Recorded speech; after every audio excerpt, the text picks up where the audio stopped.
About that. So my name's David Ollison. I'm the lead program manager for the platform that supports Office Communicator in 2010. And with me here, I've got Chris Schindler. He's one of my senior PMs, and he's going to be the demo maestro. And we have four different demos actually to show you today. And actually, I thought I'd start PDC 09 session with just a little word about PDC 08. This same equivalent session last year, we didn't talk about the client platform at all. We hadn't made very many investments there.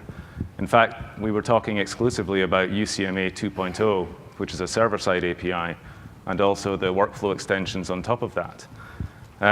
But in the intervening year, from 08 to 09, we are now focusing this session exclusively on our significant investments in the client API space. We have controls, APIs, and an extensibility story to talk to you about today.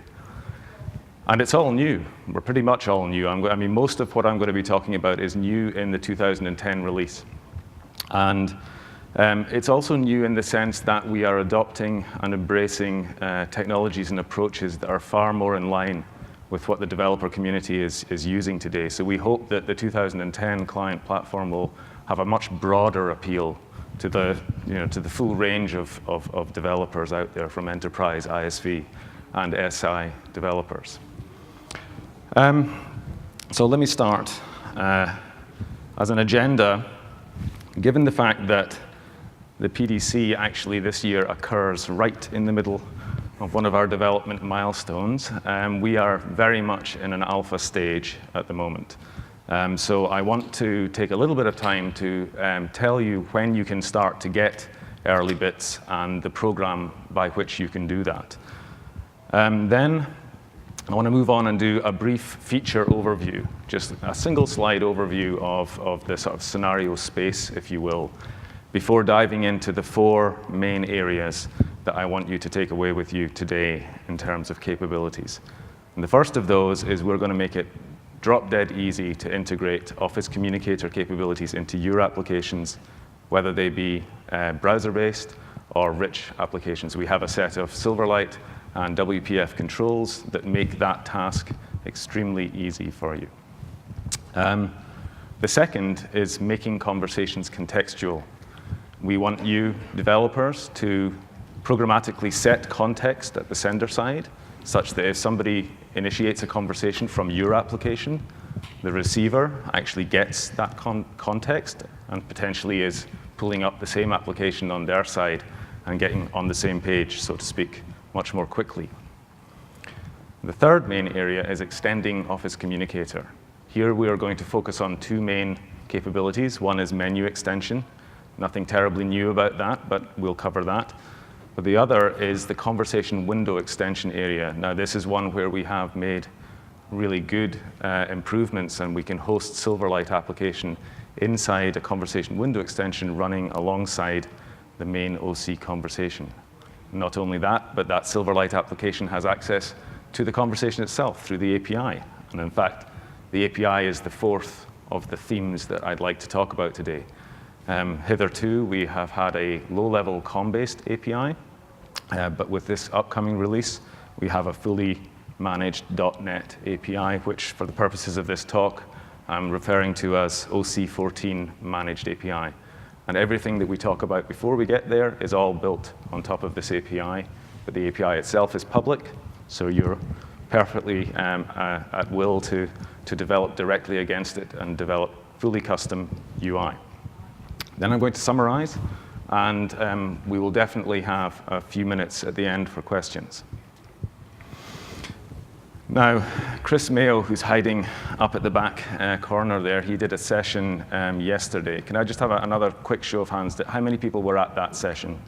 Oh, more than 50% of you, okay. So you'll have seen this slide before, but Chris runs an early adopter program called Metro. The commitment from your side is that it is an NDA program. You can't talk about the bits ahead of release. And you must have some idea of a project, how you want to integrate UC into your line of business applications ahead of time. But the benefits that you get are, by the end of Q1 of 2010, we will be releasing early bits to this program as well as our technology adoption program as well. And so you get access to the early bits several months before RTM. There are technical briefings and training, and you have a support network throughout the course of the Metro program.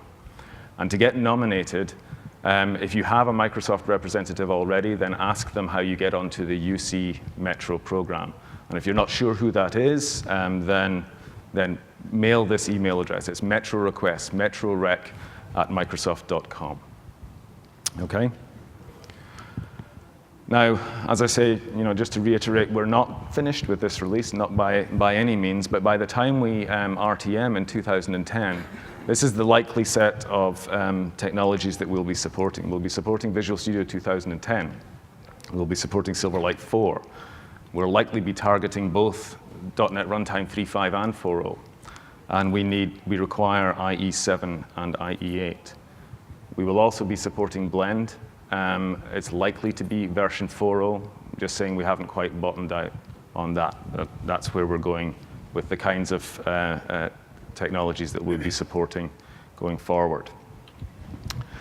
So, in terms of a feature overview, I thought it would be interesting to split things into before the conversation starts, during the conversation, and after the conversation finishes. And we're actually adding value and capabilities in all three of those areas. In terms of before the conversation starts, what do the users really want to do? Well, they want to find people. They want to browse people in lists. They want to see their presence. They want to see their photograph. Is this the right person, the right David Smith that I'm trying to contact? Perhaps the developers yourselves have set some context programmatically before the conversation starts. And this all culminates in finally launching the conversation. Typically, that launched conversation will be launched by Communicator itself. And so if you're doing that and you're in the during the conversation phase, perhaps you want to actually integrate Communicator's conversation window directly into your application. We actually provide that functionality, and we'll show you a demo of that for WPF applications. Obviously, if there was context set at the sender side, you want to receive and process that during the conversation. You might want to use the conversation window extension. In fact, the graphic that goes along with that middle column is showing the conversation window extension, and it's saying your Silverlight application is running here, and it has access to the conversation that's ongoing. Finally, at the end of the conversation, you might still want to have a handle on that conversation. You might want to save it into your own application. Perhaps your application is a CRM-based app, and you want to actually keep a tally of all customer calls or customer conversations that you've had, and you want it saved there as opposed to, by default, saved in Outlook. And at the bottom, I've put this kind of what might seem like a confusing line. You can do all of that, or build fully custom UI against the OC14 managed API. The point I want to make here is you have options, and hopefully in the course of this session, I'll be able to illustrate to you, what types of technology you should use for which types of application that you're thinking of building. But one of those types is to build fully custom UI against the OC14 client managed API. Now, the first of the four main areas that I wanted to talk about was integrating OC capabilities into your applications via drag and drop, really easy to use Silverlight and WPF controls. Most of this theme is centered on that before the conversation part. So finding people. We provide controls that do people search. The control also does expert search. Expert search, by the way, is where you're searching for somebody based on their skill set as opposed to their name. And that information is stored in SharePoint. So in Microsoft, for example, you might look up lead PMs in OC, and maybe myself and my colleagues would pop up in the search results. Search results, by the way, is a separate control that we provide. You might want to browse people. We actually provide a single control that represents your contact list. I mean, drag and drop, and you have your OC contact list with full functionality of group and contact management, add and remove, view groups with a single line of code. We also provide a control for a custom list. This is not your contact list. This is just a random list of people in the application. It might be the team, the sales team. We'll show an example of that in one of our demos. That's where you would use a custom list. You also want to be able to check details of individuals. We have separate controls for the hover card. I want to hover over presence and see the hover card, or the contact card, which is kind of like an expanded view of the hover card, where you can see things like organizational hierarchy.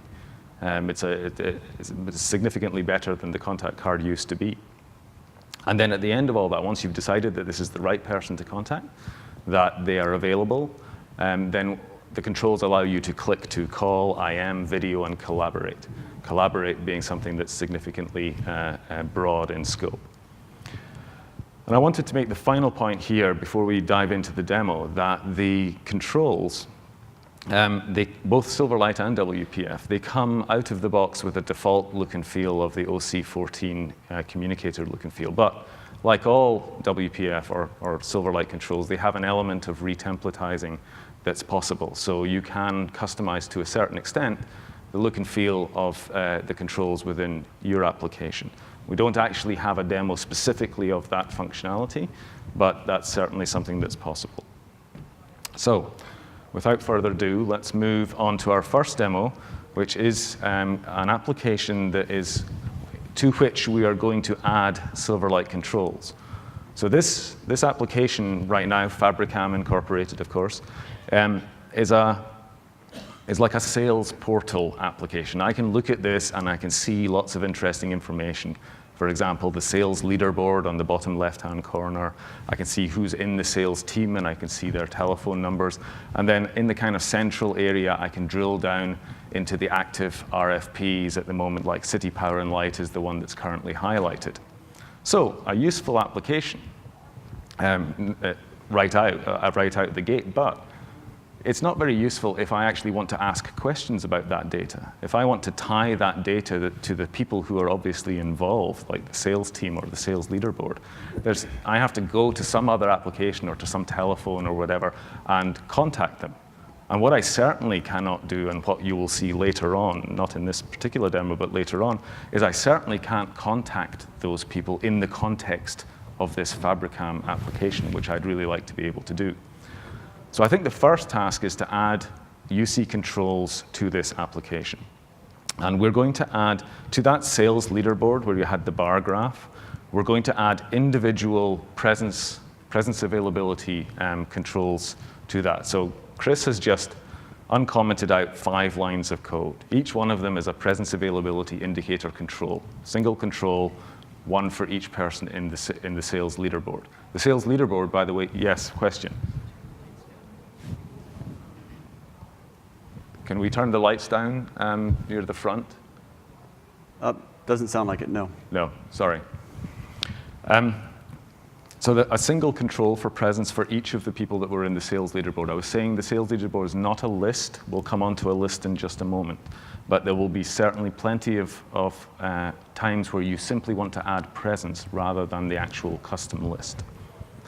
So let's move on to the other areas. Oh, I forgot to mention that we were actually going to add an additional control over and above the list, which is we want to add people search, because the original application is no good at all for giving me access to people who are not necessarily referenced on the page. So the first control that Chris is going to comment in up at the top there, if you mind highlighting, this is search input as a single control. The second that follows are the search results.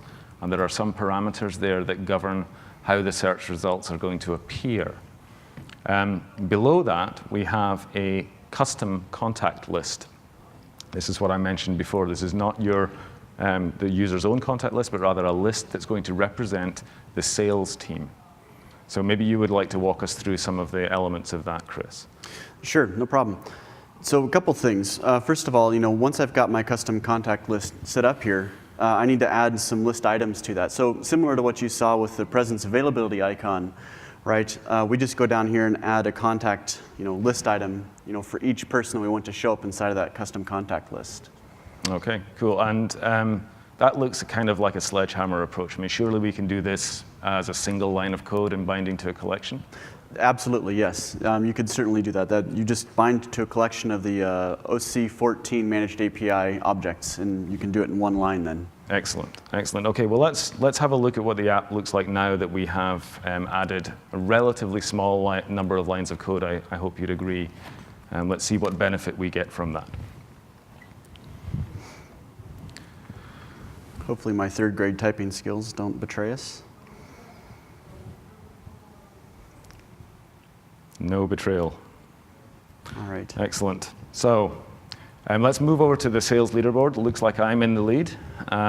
So with the single presence control, you get this hover card. Perhaps we could, oh, there's Yu Ming. He's the dev manager sitting down the front here. We could have a look at the contact card. Now, again, I just want to make the point that, and I'll try and point this out at various points during the demos, we are under development right now, so there are things that are known to be incomplete, and I'll show those to you as we go through it. But why don't you click on the Organization tab? So you can see here that I have the dubious pleasure of both being myself, my boss, and my boss's boss, and this is one of the things that's currently in flight right now. But you can get the idea that when this is complete, you will see the organizational hierarchy shown there. You know, I thought it might be useful to mention this is all in Silverlight, just in case that wasn't clear. Yes. This is a Silverlight application. Later on in the second demo, you will see a WPF application too. But yes, thank you, Chris. This is a fully Silverlight app using the Silverlight controls. So let's maybe have a look at search. Let's search for somebody, Chris. How about we search for Yancey? Yancey. Now, that brings up two results. You'll notice that this is a people search. We don't have the capability of showing you expert search, or as it's named here, keyword search. But it brought up two people, one where Yancey was the first name and one where Yancey was the last name. And notice that there was actually a code in there that made sure that the search results, when they came up, the custom list actually disappeared. And if Chris is to cancel the search now, we can see that that comes back again there.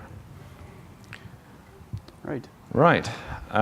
Let's move on and drill down into City Power and Light. Now here we've done a bit of a Julia Childs exercise in the sense that this was already UC enabled.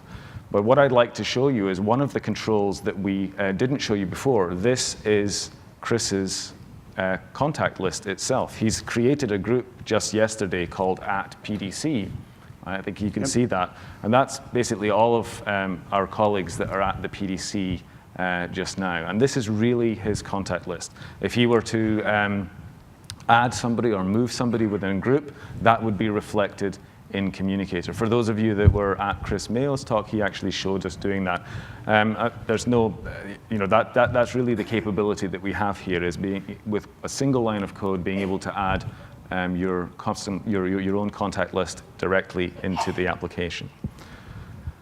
So I think we've, at the end of this app, I'd like maybe if we could, Albert Koeman, let's just start a conversation here. Certainly. So from a Silverlight application, we click to IM with Albert, and you can see that it's Communicator's window that is handling the conversation. That's important given the next part of the presentation that I'm going to come on to. Sure. Okay? Okay. Right. Let me switch back to the presentation. And we finished that demo by starting a conversation and seeing Communicator's window handle the conversation. Now, for many of you integrating into your applications, that will be just fine. In fact, that's exactly what Office does today. UC is integrated all over the place in Office and SharePoint and Outlook. And when you start conversations, they are handled by Communicator itself.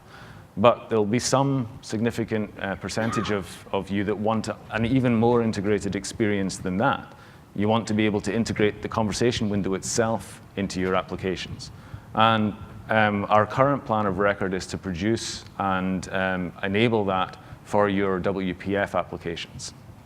This will allow you to dock the conversation window within your app. We will remove the border so that it looks more like an internal window. It will become part of your application in a sense. The other important point to make here is that if your application is minimized and somebody adds something to the IM conversation, then of course your application will flash in the sys tray because there's activity there. And the other thing, which it's probably easier to just show, but I'll try and describe it, is if either side of the conversation were to escalate the conversation to a size that your application can't cope with, then your application receives all the events required to be able to make that decision and potentially decide to undock the conversation at that point and let Communicator handle it with the size that it needs. Things like application sharing or video require a greater size than IM, for example. So, are we ready to show another? Ready. Excellent. Let's look at conversation window docking in a WPF application. Oops. Let me just shut this back down. Right. Now, the application scenario here is a financial scenario. Up at the top, we have a financial heat map. So who's in charge of healthcare, Chris? Let's see. Chris Mayo is in charge of healthcare. There he is. Chris Mayo is in charge of the healthcare section. And Chris Schindler in charge of financial, and we have people. So this is another example. We're now in a WPF app, by the way. This is another example where simply presence has been integrated. And over on the left, down here, we have our now familiar contact list. This is the WPF version, which looks extremely similar to the Silverlight version. But again, it is the contact list. You know, David, I just wanted to call out that these are WPF controls inside that we've been showing off here, like down here in the contact list and so on, but these are actually controls embedded within a WinForm application, right? So it's a very important scenario for many people to be able to get those WPF pieces into your existing WinForm applications. Great, thank you, Chris. But as I said before, the focus of this demo is really to show the docking capability. And as I said also, I want to point out times where we are still in development. So let's start a conversation. Let's start one with Albert. I'm going to pick on Albert again here. Yeah. Now, that's something that we want to get rid of. You saw the conversation window come up very briefly and then was pushed down and docked into the application. And of course, when we're done with this release, we will have made that completely opaque to you. So now, look, Albert Koeman conversation window has had its border removed. It is docked within this application. If you could move that, you just move the window, you can see that it feels now completely part of that application. But here's an added bonus that we wanted to show you, which is that certainly in the financial sector, but I think in many others, any sector where users are expected to have more than one conversation actively on the go at the same time, we've had consistently a lot of feedback about, I don't want tons of windows taking up space, real estate on my window. I'd like to have a tabbed conversation experience. Well, there's nothing to stop us docking this conversation window inside a tabbed view. So we now started a second conversation. Chris started a second conversation with Chris Mayo, and now we have a tabbed conversation view with both of them active at the same time. You know, you mentioned earlier, David, about we could make, and I didn't do it when we wrote this particular demo, but if we minimize this window, we would get a flash event for when a new conversation, a new IM came in, so we could flash the user and tell them. Right. There's also another interesting scenario that you brought up that I thought maybe I'm going to try out. I'm going to try it out here, and that is what happens if we decide to add additional modalities or something to this conversation window. As you can see here, we can support video, IM and phone, of course. We could do some sharing, send a file, some other interesting scenarios, that are from the conversation window. But what happens? So your application would get an event saying, hey, the window needs to expand to be able to accommodate, for instance, video. In this case, I'm just going to go ahead and try. I'm going to click on video. I haven't handled that event that I just described. So when I ask Chris in the back of the room for video, hopefully, yep, you'll see it. I didn't handle it, so the conversation window popped out of the WinForm application. That way, the user still gets a high-fidelity experience. So I'm going to hang that up. All right, excellent. So that's the docking application. We'll move back now to the presentation. So that concludes the first of the 4 themes. That's all about integrating Office Communicator into your line of business applications, up to and including the conversation window itself. I'd now like to move on to the second major area, which is making your conversations contextual. Now, we actually already have a precedent for this in Outlook today. I just want to walk through that scenario just so that you get the concept, and then we'll move on to what's going to be available in the platform for you to use. So here's an email on the sender side. I'm the sender, by the way, and Chris is the receiver. So I'm going to contact Chris by clicking on his icon and replying by instant message. Now, at that point, I, of course, get a conversation window on my side. And Chris gets an invite, a notification on his side. And what I want to point out is that at this stage, the title, the subject of the email is now the subject of the conversation on my side and is the subject of the invitation on Chris's side. This feature exists today. And that means he has some context before even answering the conversation as to what it's about. And once he answers the conversation, he again gets the subject, the contact card spec has been updated, is the subject of the conversation. But more importantly, he has this link here, which if he clicks, he brings up the same email. And now we are definitely on the same page, so to speak, and we can discuss the content of that email. It's a more productive conversation. What we'd like is for you to do this and quite a bit more, which we'll come on to describe in your own applications. So we've essentially platformized the notion of contextual conversations. So let's see what we mean by that. I'd like to describe the simple case first. This is passing a simple URL. It's not much more than the Outlook example, really. You can programmatically set a URL on the sender side that will be passed to the receiver. You can set the subject of the conversation. And a link will appear in the conversation history on the receiver side with a kind of click at your own risk type instruction automatically inserted. Now, why is that? That's because there is nothing registered on the receiver side for this scenario. There's no actual trust relationship built between sender and receiver for this particular scenario. But this is just the simplest of all. We'll have a demo now, and then we'll talk in a bit more detail about how we can establish a strong trust relationship and therefore be able to pass much richer data between sender and receiver. So let's have a look at contextual conversations, Chris. Okay.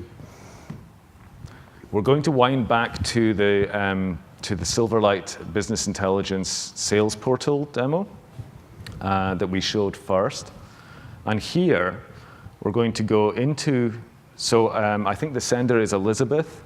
Yes, that's right. And we're going to go into the City Power and Light. So Elizabeth is in there, and she decides that she would like to contact Sean from her most used contacts. You know what? I'm going to wake Sean up because I think he's asleep at the switch here. Yes. Okay, there he is. Okay, that's a good idea. So Sean, she sees, is available, and she wants to contact Sean. So let's start an IM from Elizabeth to Sean. Hi, Sean. Speak about the CPL. Okay. Now, moving over to Elizabeth's window, we see that she gets this invite. And when answered, Elizabeth, by the way, is not running the Fabricam application right now. But she gets this contextual invite with a link that she can click. And if she clicks this link, then we, in a moment or two, will bring up the Fabricam application. But not only that, notice that that Sean has clicked this link, and the Fabricam application is in the context of City Power and Light. It's inside that page, not just at the first page. So there's some added context here. So Elizabeth wanted to talk about the City Power and Light RFP, and Sean is there in one click to be able to talk about the same data. So that's kind of an example of, we actually used the simple link because that's all we have implemented right now. Now let's move on to talk. Maybe you'd like to show the code. Yeah, I would like to show the code. I like the code part. Okay, so let's get back away from this. So we saw a little bit earlier that we had, this. Let me get back down here. So we had this contact list control, right? But a property that I didn't touch on earlier was this contextual information property. And here what we've done is we've actually bound it to a resource that we've set at the page level. And so I'm going to jump up to that resource. And that is defined right here. And so you can see a couple different things. First off, here's the link that we passed to the recipient. In the future, these other properties will do some interesting things, which David will talk about in just a moment. But keep in mind, application data is a property that you can add pretty much any data you wish to. Application ID will become important, and David will talk about that in a moment, as well as the toast string, so the subject string that you saw in that pop-up toast. This is all done, it's very easy to do these through the controls, both for Silverlight and WPF. Absolutely.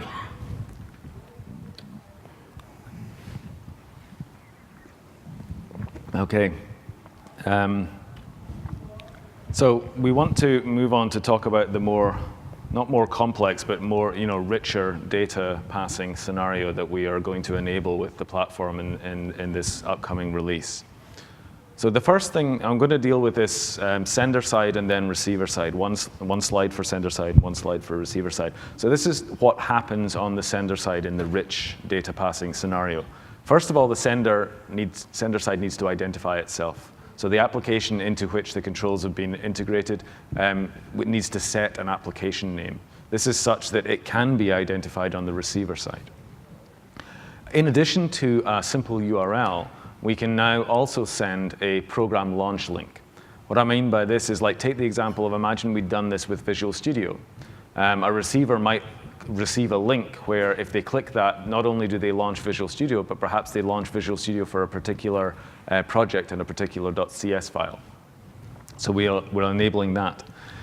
But both of those examples, in fact, everything that we've talked about so far, involves sending from the sender a reference to some data that is then locally loaded on the receiver side.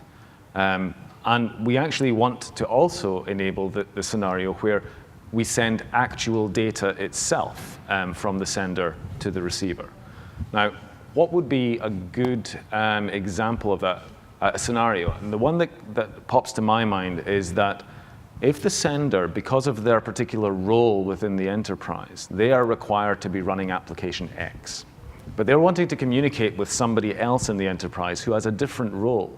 And that person, perhaps they're in management or in a completely different sphere, they don't run application X as a matter of course in their workflow. They don't have it installed even. But the receiver is somebody that can actually provide useful input to the sender about the application. They can say, for example, approve or deny a request. So the application data might be a summary of the page in application X, and that is simply sent to the receiver. And this last bullet point, the conversation window extension, one of the ways that you can bring the conversation window extension up is programmatically from the sender, such that the receiver-side conversation window extension would open automatically, and this data would be presented, or could be presented directly in the conversation window extension. That's one of the, so I do make the point here that the app data is channel bandwidth bound. I mean, we're not intending that you pass huge amounts of data through this channel, but if you can facilitate an effective interaction with a small amount of data, then this facility is available to you. On the receiver side, of course, we need to process what the sender side has done. So the receiver side in this scenario is required to register and install a package that is looking essentially for invites coming from that particular application name. Taking the Visual Studio example, the receiver would have installed the Visual Studio OC package, and it would be looking for invites coming from Visual Studio. They can set the contextual text, the subject, if you will, for the invite on the receiver side. And the receiver side package also inserts whatever launch link or URL is required to complete the task. And in this case, because there is a trust relationship, we do have trust between sender and receiver. There's no need for any kind of click at your own risk warning with this scenario.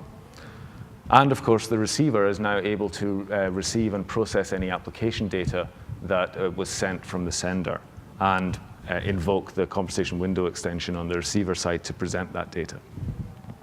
This last point I wanted to make actually goes back to our docking example, because when Chris showed the docking demo, he was only showing it from the sender side. You know, he started a conversation with Albert and he started another conversation with Chris, but we saw things only from Chris's side.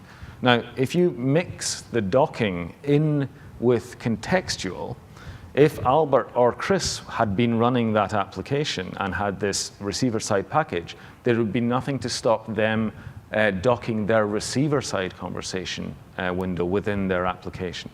So in other words, in that case, both Chris and Albert would all have docked conversation windows in 3 different versions of the application run locally. Okay, so we're now moving on to the third of our main themes for the client platform, and that is extensibility. And I'm going to start with menu extensibility.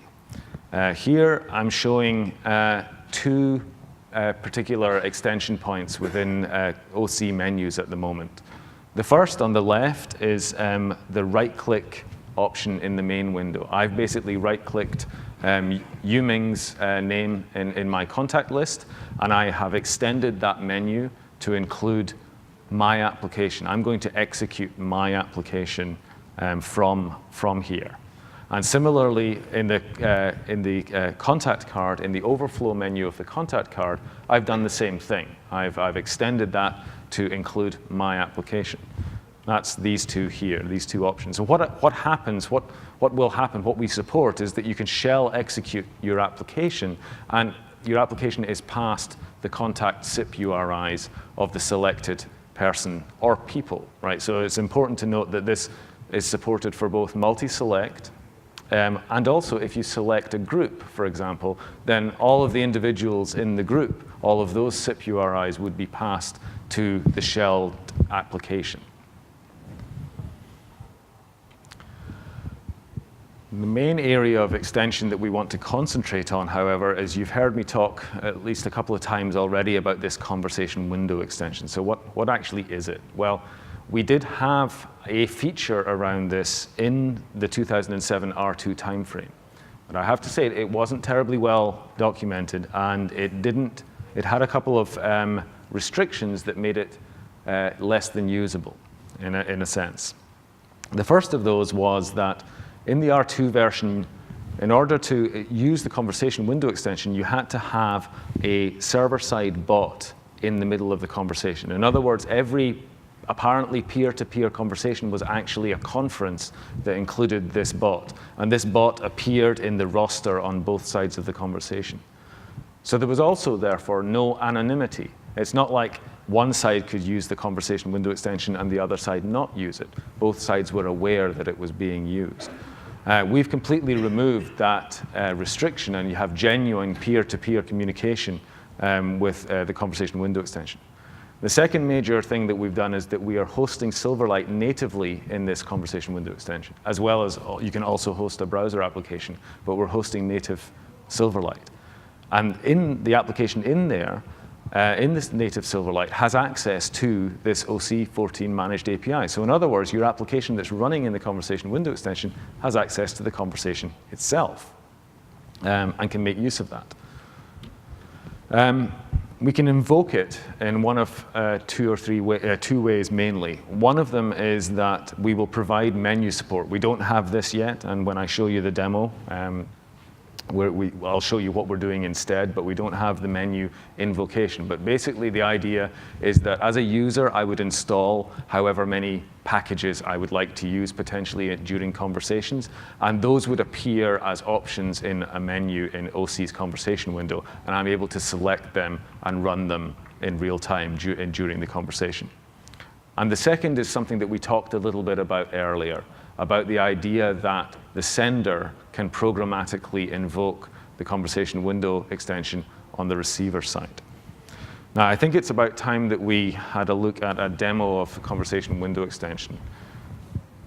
Are you going to call in, Chris? I am, yes. Okay, well we can minimize Communicator right now. So what Chris is going to do is he's going to call in as a customer. This is a customer relationship management scenario. He's going to call in as a customer to a business and then answer the incoming invite. It takes a little bit of time for the call to come through. Here it comes. Now, so this is a customer calling into a business, and we now have a phone call established. Now, over at the bottom, if you just hover over that button down there, Chris, CW, that one there, right? So, as I said, we don't have the full menu option to select the conversation window extension. So, for now, and for the purposes of this demo, we've put this button in here that's going to invoke our demo application for the conversation window extension. So, why don't you go ahead and click that, Chris? Now, here we have the window extension. This is a Silverlight application on the right-hand side as you look at it. And we're trying to simulate here the kinds of things that customer relationship management would require. I have my account team down there. Maybe you could hover over Julia. Certainly. So, I could have a sidebar conversation with Julia Gia. She's part of the account team for Contoso Incorporated. I could have a sidebar conversation, and it might be a useful idea in that case to actually send some context with that. Absolutely. Right? So I could send the Absolutely. Contoso Incorporated customer number to Julia. Also, I can elevate this directly from being a lead to a prospect to a customer right from within my conversation. Now, Chris, maybe have you actually hung up already? I have hung up, yeah. Right. So one of the things that's very important here is that we see a lot of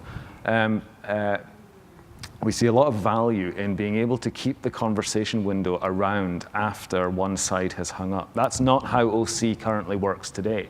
If one side hangs up, the conversation window disappears on the other side.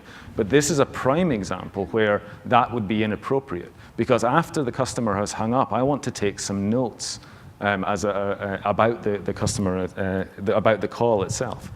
I'm taking some notes. PDC 09. Okay, let's save those. And we could, there we go. That's the notes that he took just before we tried this application out before. And so I have all of the phone conversations that I've had with this particular customer right there in front of me with all of the notes that I had taken previously. So we're adding a great deal of value to that, to the in-place, in-conversation experience that the customer services representative is having. So let's move on. I don't think there's anything we've missed from that one. Nope. We're good. Okay. So that was the conversation window extension. And we're now going to move on to the fourth and final main area of the client platform, and that is the OC14 managed API. Now, again, can I have a quick show of hands? How many people today are developing on either UCC API or iMessenger, or our current R2 platform? Actually, not that many of you, only a few. Okay, so just to give a historical context, what we have released so far in R2 and before that is a very low level, at the session level, SIP session level API called UCC API. Low level COM-based API. I don't think it has appeal to certain sectors, but it doesn't have a broad appeal. It's quite difficult to use. It's very low level.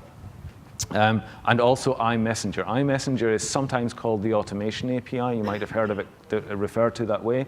And it is a way of controlling Office Communicator. It's much more accessible than UCC API, and it allows you to implement click-to-call in your own application where the call part is handled by Communicator. We are, in this release, are producing a fully managed API which adopts standard .NET design practices.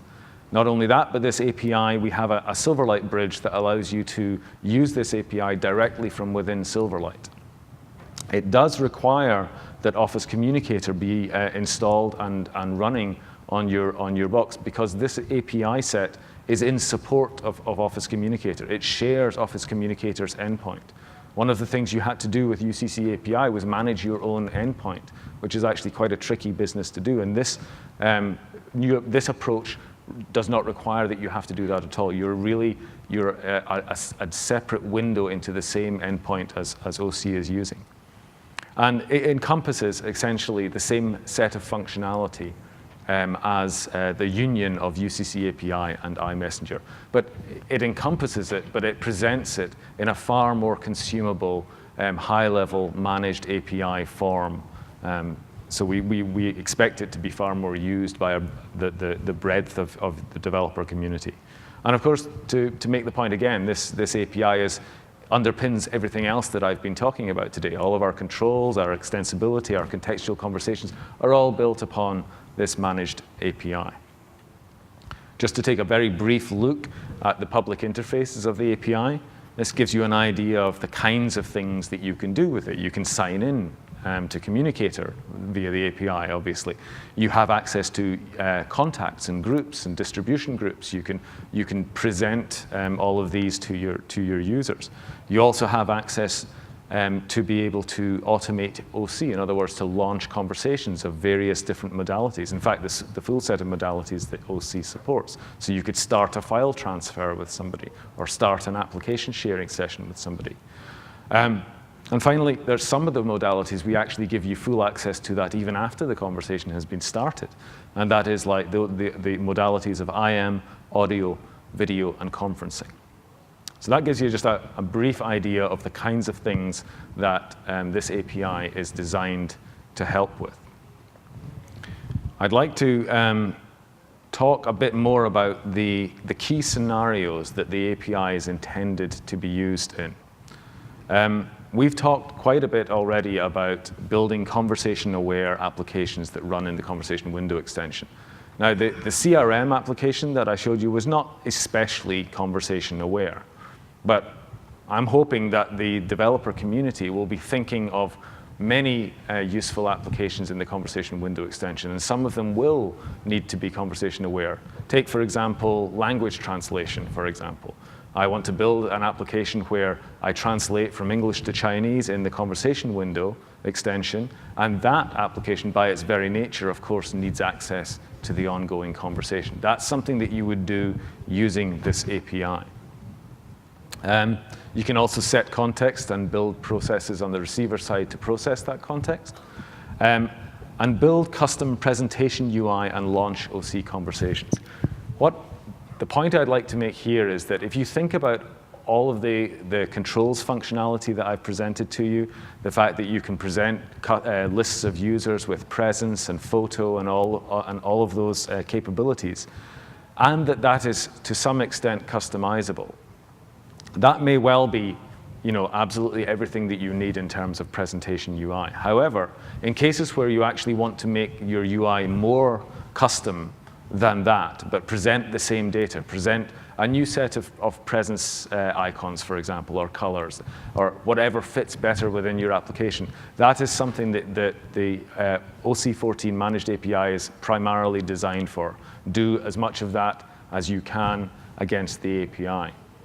However, and this fourth bullet point probably needs a little bit more explanation, what it's not designed for is for you to build custom conversation windows or custom invites and expect those to work seamlessly with OC's own conversation window and invites. By default, what would happen is you would get 2 invites for every conversation started, and you would get 2 conversation windows for every conversation started.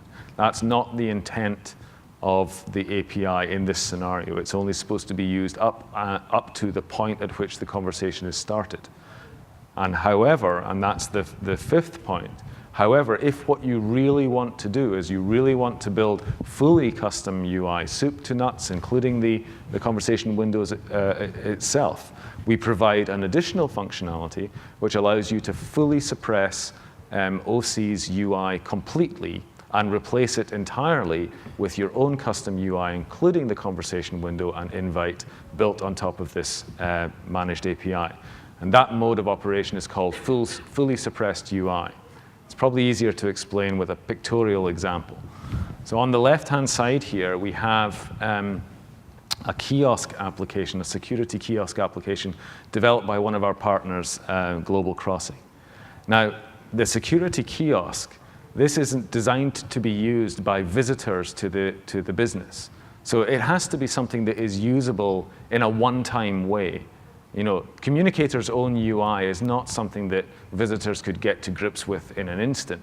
This needs to be a kiosk-style application, big button UI. You can see that we have a screen-based keyboard here for sending IMs. Now, on the back end, the employee who's speaking to the visitor, they're running OC. They're having, and this really is an OC to OC conversation, but if it was built with OC 2010, the kiosk part is a fully suppressed, completely custom UI experience built on top of the API.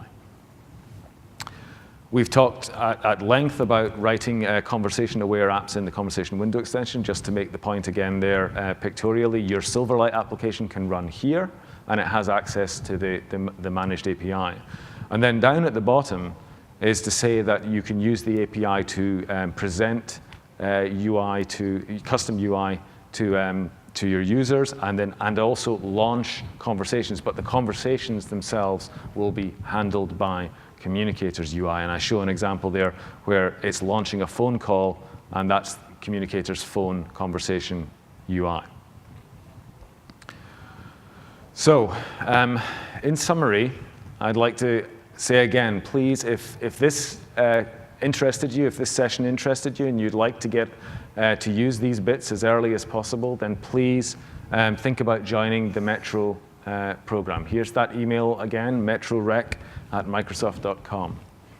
The 4 things I'd like you to take away from this session are integrating Office-grade OC experiences. I hope you can see that you're only a few lines of code away from integrating the same or better level of UC integration than Office itself has into your either browser-based or rich line of business applications.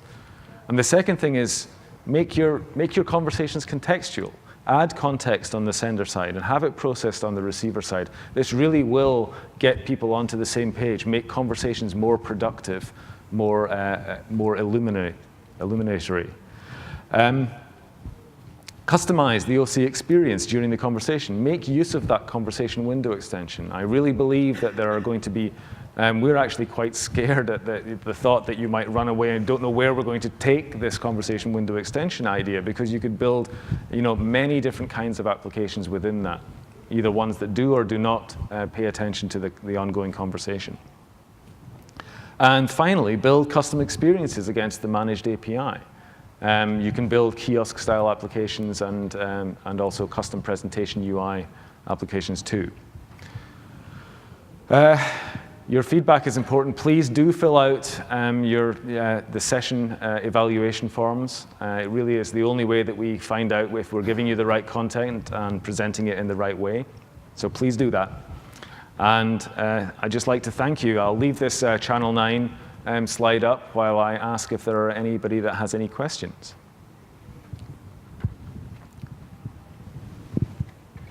Yes?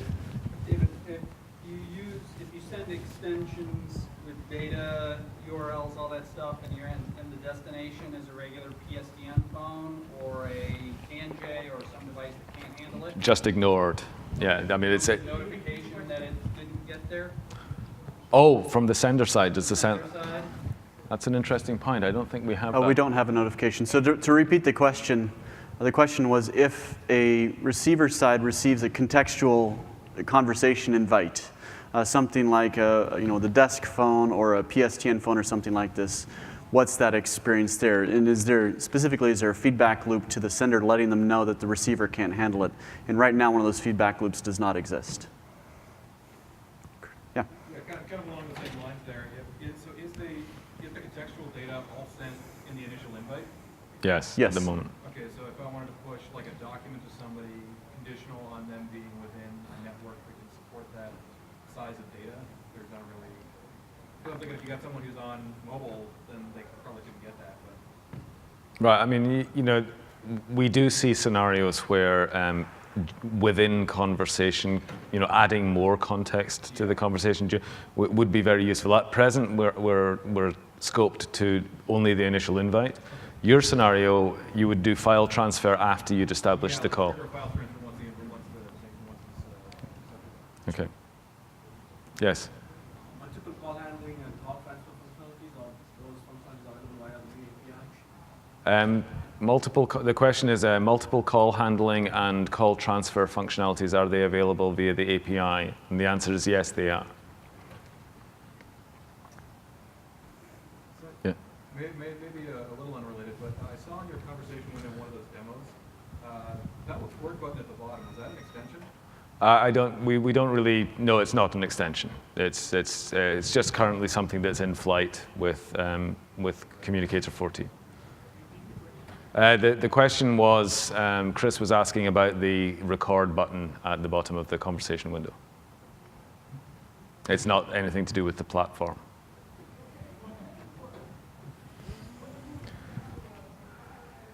Any other? I don't want to delay you any longer from getting your free laptop. I guess that's why we had so many people walking out in line. All right. Yes, Chris, I think you have another. One of the only other question is, with the main Communicator UI window, is the current interface for being able to add tab extensions, is that going to go away, or is that still? That is actually the plan, yes. The question was, is the current interface that supports tabs going to go away? The answer is that the shell execute that I showed on the menu execute your third-party application, that passes the contact zip URI, but tabs had several problems associated with them, and that's where we're thinking of not doing that in 14. So is there going to be another way to have something up all the time that isn't necessarily specific to one conversation? Only insofar as that third, the separate application and a separate process can be up all the time. Yes? Custom tabs with R2, are they going to stay? The what? The custom tabs? No, that's what Chris was asking. So this question is the same as the one before, which is that no, tabs are not staying in 14. In 14, they do exist in the R2 release. Just to be clear, you mentioned R2, so I wanted to. Yes, sorry, they do yes. exist in the R2 release.